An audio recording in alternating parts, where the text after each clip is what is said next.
Hello everyone, তো আয় পড়ছি আজকে আবার মারে লইয়া ডাক্তার দেখাইতে। আমার শরীরটা ভীষণ খারাপ, আসলাম হাঁপানিয়া। তো ডাক্তার দেখাই আসছি, অক্ষণ যাবো আমরা বাড়িতে। আর এনে ছোট্ট একটা হনুমানজি দেখছি, খুব কিউট, খুব সুন্দর। আর তারপরে আমরা অক্ষণ জামুগা মেলার মাঠায় পড়ছি। মা কইতাছে কিছু ফুল গাছের চারা কিনবো, তো মা দেখতেছে, তো আমি দাঁড়ায় রইছি।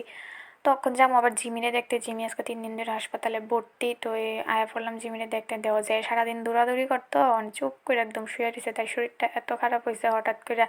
হ্যাঁ, তো কমতাছে না একদম। তো তোমরা সবাই প্রে করো তাই যাতে তাড়াতাড়ি সুস্থ হয়ে যাগা।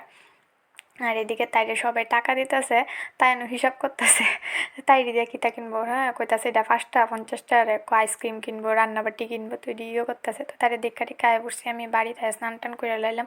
তো মাও গেছে ডিউটি, তখন আমি বয়ে রয়েছি। তো মা দিয়ে গেছিলো আমার একটা কমলা, তো খাইতাছি। এই শীতে প্রথমেই খাইলাম এই কমলা, ভালোই। তো এখন আমি মনে হইতেছে আমার দেখে কেউ আমার পিটছে। আমি এখন পেঁয়াজ কাটছি, আমার চোখ দিয়ে টপ টপ করে জল পড়তেছে। আমার গোমা পেঁয়াজ কাটতে এত বিরক্ত লাগে আমার।